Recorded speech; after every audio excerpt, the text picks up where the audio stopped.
Hello guys! Ayan, may bago na naman tayong recipe na ating iimbentuhin. Yan, pacham na rin to. Charot.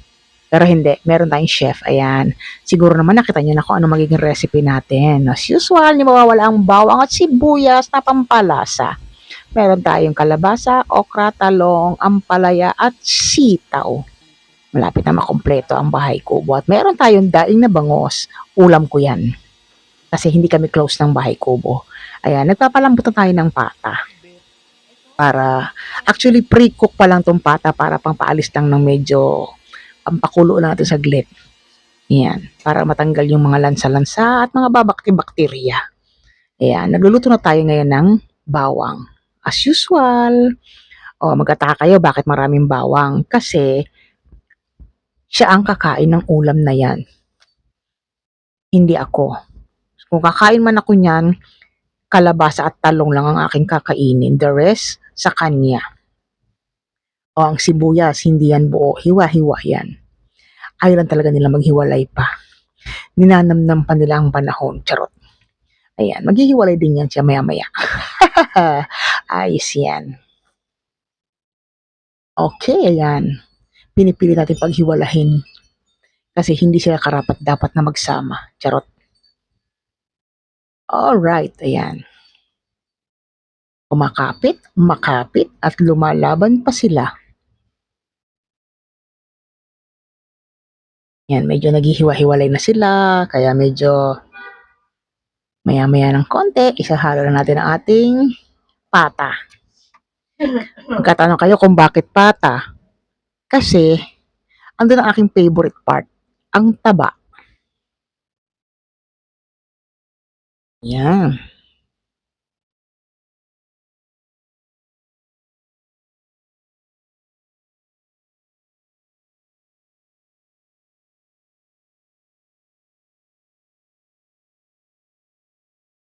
Alright. Ilagyan natin ang pata.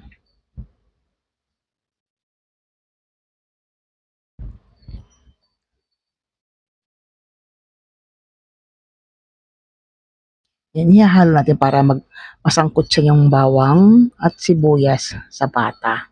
Para lumasa ang pata ng sibuyas at bawang. Charot. Ayan, medyo konting halo-halo.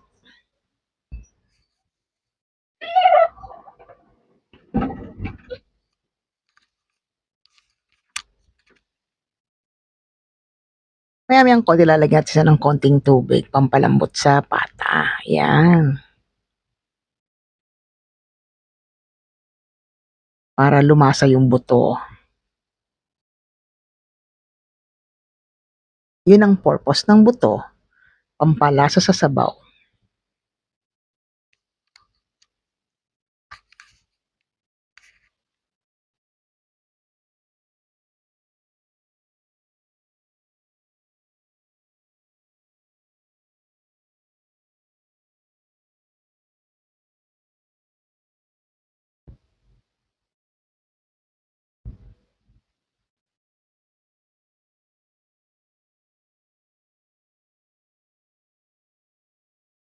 Okay, antayin na natin ng konti na maluto-luto at saka natin lalagyan maya-maya ng konti ng tubig.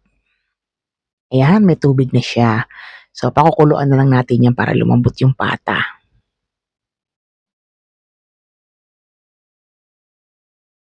Yan, kumukulo na siya. At syempre, ano tayo ngayon eh, magpapalambot ng pata.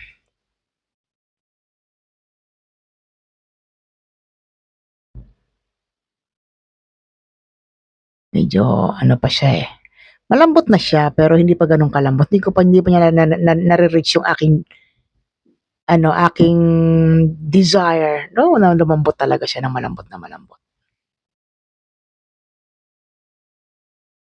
Ilagay natin ang kalabasa kasi gusto ko sa kalabasa luto.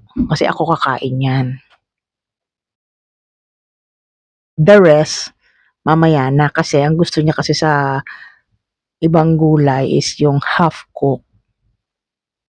Doon siya masaya.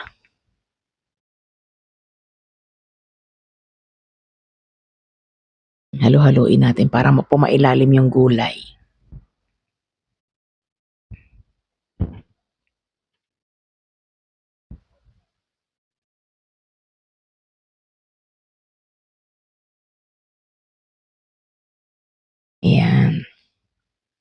Magmu-multitasking din tayo ng pagluluto. Siyempre, 'pag may gulay, merong isda.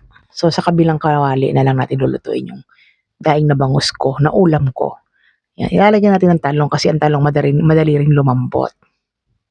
Inuuna lang natin yung kalabasa. Kasi yan lang yung gulay ko.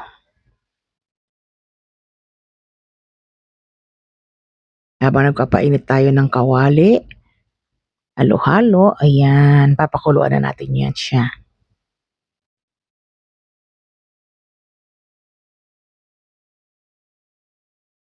Yun, lagyan natin ating daing na bangos habang nagluluto tayo ng gulay, nagpapalambot. Ayan, nagpipirito rin tayo ng daing na bangos.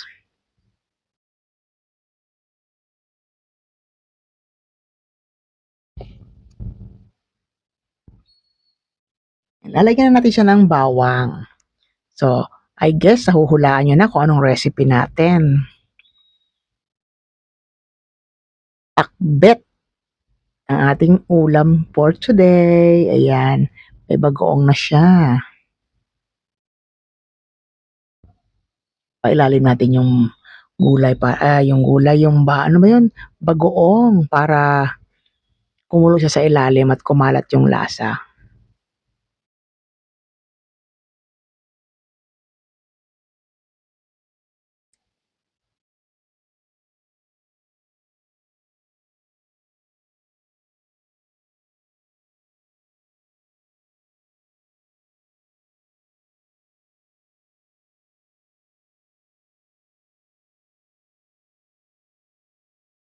Ayun, nakasalang na nating bangos.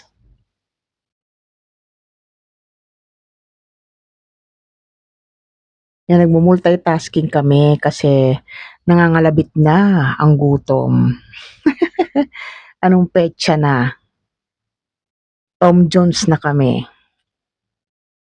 Yan, ipailalim natin yung mga gulay kasi kakatas pa yan sila at magtutubig pa. Mas masarap natural juice, 'di ba?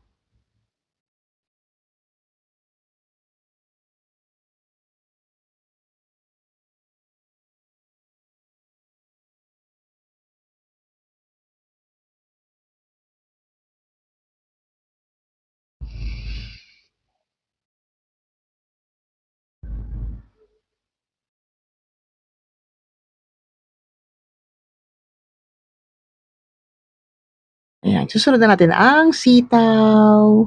Ayan, sitaw. Medyo kasi malambot na ating baboy kaya ilalagay natin yung sitaw para maluto na rin siya agad. Actually, half cook lang naman ang gusto ng ating chef na luto dyan kaya no worries.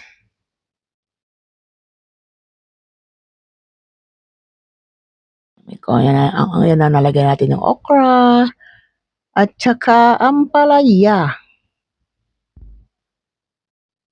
Tuwang-tuwa siya, ang dami niyang gulay. Basta akin ang kalabasa at talong.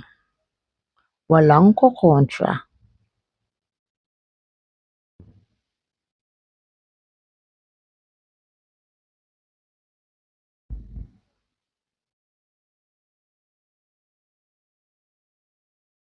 Alright. Ipailalim natin sila para lumambot sila, makuluan sila kahit papaano sa ilalim at kumatas yung kanilang juice. Hindi na tayo magdadagdag ng tubig kasi may natural juice ang mga gulay na yan. Dadami rin yung sabaw. So, at yung ating bangos ay maluluto na rin. Ay, nakaamoy ko na yung aking paborite na bangos. Nagugutom na ako.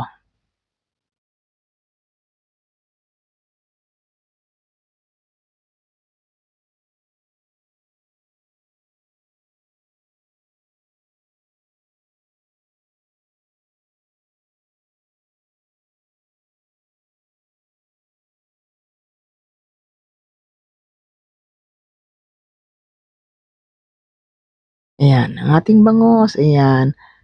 Medyo golden brown na siya kaya medyo okay-okay na yan siya. Maya-maya, isang baliktad na lang. Tapos, luto na siya.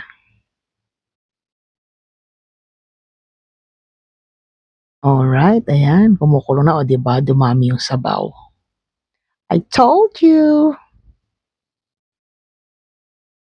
I-push pa natin sa ilalim para makuluan man lang sila.